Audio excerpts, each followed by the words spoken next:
Today, we're digging into a fascinating scientific study that uses a tool you might not expect, mathematics, to map out a way to end the HIV epidemic in South Korea. Let's get right into it.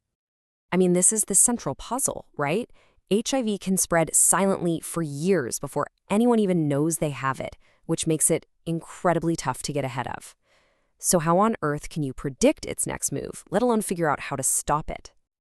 Well, it might not be the first weapon that comes to mind, but for the scientists studying the HIV epidemic among men who have sex with men, or MSM in South Korea, math was the key. They used it to build a special kind of model that could, in a way, see into the future. So what does that actually mean? How can a bunch of numbers predict something as complex as a human disease?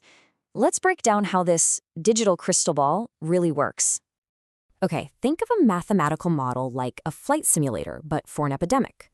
Scientists feed it all the data they can get their hands on, infection rates, population behavior, how well treatments work, and it builds this digital copy of the population. This lets them safely test out all kinds of what-if scenarios, like trying a new prevention strategy, to see what could happen without any real-world risks. The process they used was super methodical. First up, they gathered all the best local data they could find for the MSM community in South Korea. Then they built their simulation, basically sorting that digital population into different groups. Step 3, this is the really cool part. They ran simulations testing out different prevention tactics over a 40-year timeline. And finally, they analyzed all the results, comparing every single outcome against a baseline, which is basically what would happen if we just kept doing what we're doing now. And this is where it starts to feel like a competition. The researchers basically set up a horse race to see which prevention strategy was the most effective all by itself. So let's meet the contenders. In the first lane, we have early antiretroviral therapy, or ART. The goal here is to get 95% of people who are diagnosed onto treatment within a single year. Next, we've got early diagnosis, which is all about making sure people find out their HIV status within 1 year of being infected. And our third contender is PrEP. That's pre-exposure prophylaxis, a preventative drug that the model assumed would cut the risk of infection by 44%. All right, the contenders are lined up, the simulations are running. Let's see how each of these powerful strategies did when they had to go it alone. First out of the gate is early ART. Now, getting people into treatment quickly is absolutely vital for their health. But as a strategy to prevent new infections across a whole population, the model showed its impact was, well, modest. How modest are we talking? Well, the model predicted that a big push for early ART would cut new HIV cases by just 13% after 10 years. 13%? And you can see that difference right here. The first bar is the baseline, where we're headed if nothing changes. And next to it, early ART. There's a drop, for sure, that 13%, but it's not quite the game changer you might hope for. Okay, next up, our second contender. Early diagnosis. This one is all about closing that gap between when someone gets infected and when they find out about it. And according to the model, this was a much bigger deal. Get ready for this. The model showed that making sure people are diagnosed within a year of infection would slash new HIV cases by a whopping 71% in just 10 years. That is a massive, massive jump. And just look at this chart. The difference is night and day. There's the baseline, and then boom, that's early diagnosis, a 71% drop. And it makes perfect sense, right? When people know their status, they can take steps to protect their partners and themselves, which helps break that chain of transmission. And that brings us to our final individual contender, PrEP. This is the proactive approach, the preventative medicine. And according to the model, this strategy on its own was the most powerful one of all. The number you need to remember here is 77%.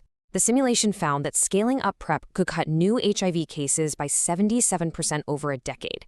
And that's assuming nobody changes their sexual behavior at all.